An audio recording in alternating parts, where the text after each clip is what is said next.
10, 9, 8, 7, 6, 5, 4, 3, 2, 1.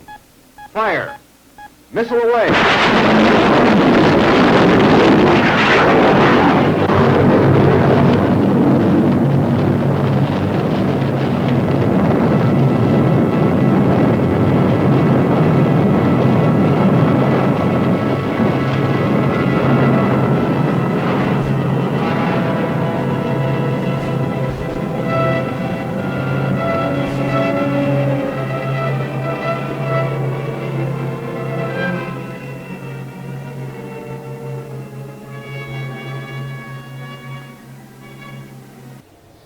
And welcome back, Grizzly here, and we're now in 1952 on February 13th, and we're about ready to launch the Claw 3 with the XASR-1 engine, an engine upgrade.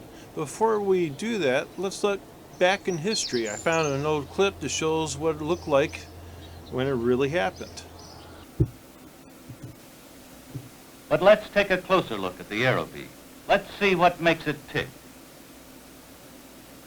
The booster is an auxiliary propulsion unit containing a slow-burning powder designed to give the tremendous push required to accelerate the rocket during the first 1,000 feet. Then the burned-out booster falls away and the rocket is on its own. Next, the rocket motor, into which the fuel and oxidizer are fed under pressure to ignite and continue propelling the rocket. This motor is contained in the tail assembly. Fins noted in the diagram are to stabilize the rocket in flight. One fin is black in order that any roll of the rocket may be recorded by cameras. Ahead of the motor are tanks containing the oxidizer, fuel, and pressurizing gas. The nose section is the business end of the Aerobee. It contains the scientific instruments for the experiment, the telemetering beacon which sends readings back to the ground stations, and a specially designed parachute to lower the nose section safely. So now let's see if I can duplicate their amazing feats back then. Of course, I kind of laugh because the 1951 missions actually that we can do in Kerbal are actually done in history back in 1948. That's when the Aerobee program really started. Matter of fact, we broke the speed of sound and all that a lot earlier. So we started with a little bit of a handicap in the timeline in KSB. So here we are. Claw 3 is on the pad. And as you can see, I still have it canted slightly downrange.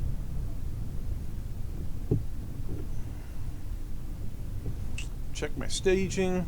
Always check your staging. So first we can light up the second stage, make sure it's lit before I send it off. If it doesn't light, I can always recover and try again in 5 days rather than lose the whole rocket. And then the separation and parachute. So launching in 3, 2, 1, ignition and launch. And we've got a good launch. Again, this is a more powerful engine, and I fully fueled it to see just how high we get. Hopefully the engine will overburn the 45-second nominal rating and we'll get a much higher altitude. Looking for the 75,000. If we break the Kármán line at 100, that would be even better. Some dispute now, as we just did that spaceplane launch for Virgin Atlantic, and there's some dispute about where the Kármán line is. Kármán actually, as a scientist, defined it at around 85,000 meters, I believe. In the game, in most science, we consider it to be 100 kilometers. And of course, the reason that they're disputing it now is whether one version, Blue Origin or Virgin Atlantic, is actually getting to space. But I think that anyone who watched the video would say that yes, they were in space. Exciting, because now civilians have the chance to become certified astronauts. Of course, NASA and the working astronauts are probably going to want some kind of new designation just to delineate themselves.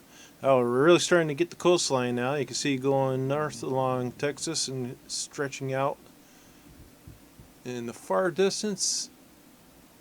That may be Florida. I believe we're looking at New Orleans, Louisiana there, and Florida out in the distance. Certainly you can see the Cuban islands and other islands in the Caribbean. So we're up high enough that we can see pretty far. Of course, the whole point of doing this in realism overhaul is to make it as realistic as possible. All modeling for the Earth's atmosphere, rocket performance is calculated in to make it as close to a real simulation as possible. Regular KSP, the Kerbin is actually much smaller than the Earth. The atmosphere is thinner. It's a lot easier to get to orbit.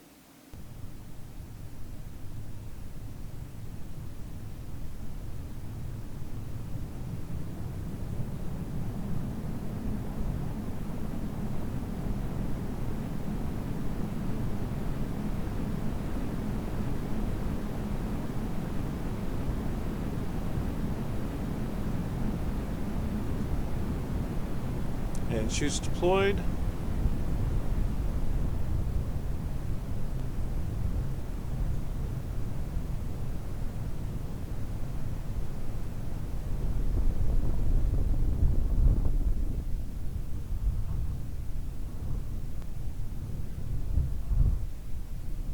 And splashdown.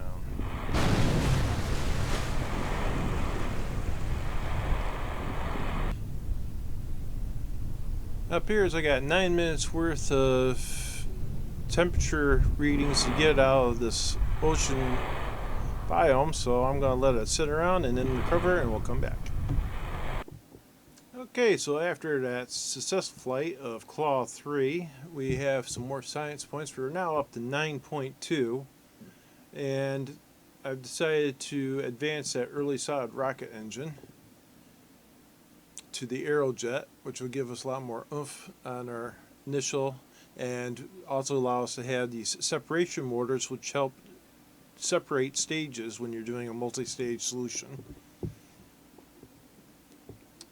Now I'm not committing any further than that because you don't really have to. One of the things with realism overhaul is you don't just unlock that for the points and then all of a sudden everything instantly is available to you. It actually takes time to do that. Right now we are researching supersonic plane development, which is going to give us our supersonic control surfaces and also allow us to have access to some cockpits, air intakes, different types of engines for jet engines.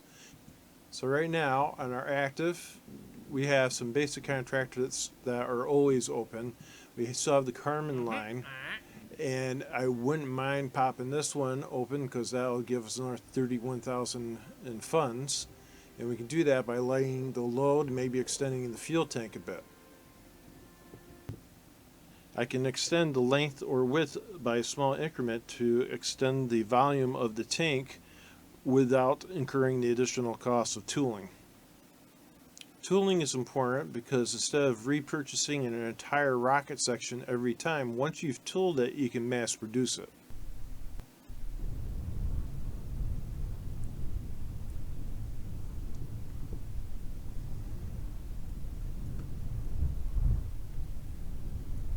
So here we are with Claw 4 on the launch pad, ready for flight. This one's an attempt to break the Kármán line. So I can see if and when that happens. I'm going to leave the mission up on the screen here, reaching 100 kilometers. Everything appears ready for launch. And all we have is just telemetry analysis and supersonic flight on this mission. Let's see how we go. Got a good ignition, good first stage, and second stage is away.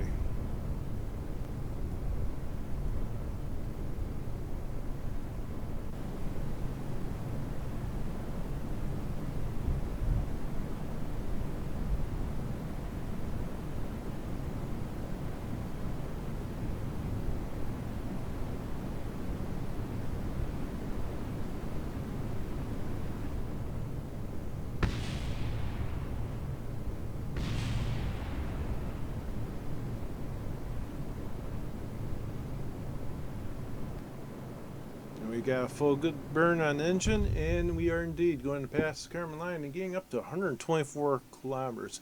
It's amazing how much further you get in the last few seconds of burn time. We went from about 100 kilometers to 124 kilometers in the last second and a half. Of course, as fuel burns off through the fuel section, the craft gets increasingly lighter and acceleration gets higher.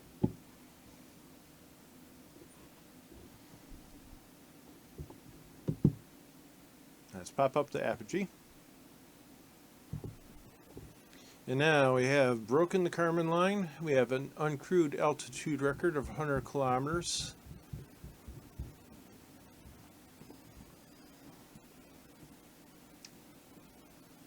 And if there were any eyes or cameras on board the spacecraft, it'd be an incredible view. You can actually see the east coast of the United States now in the distance. And this is the point I made in the start of the first videos. By launching from Brownsville, Texas, and South Padre Island would have been down here. So it's not quite Boca Chica, it's pretty close. By doing that, as we travel further and further eastward in later missions, we'll actually pick up tracking from Florida, which will give us more control over the initial parts of flight. So I think it's a much better. Of course, there's always a chance that a failure will end up having a rocket crashing down into Florida, and that would be undesirable. Now, with no parachute on board, the only braking is going to be when we hit the atmosphere, the thicker atmosphere, going down from the upper to the middle. That's when the most braking will occur, and then we'll hit terminal velocity sometime in the lower atmosphere below the cloud line. And there will be no recovery of this aircraft because it is going to smash into the ocean much too fast to survive. But scientists now know just how high they have to go to break the Earth's outer atmosphere.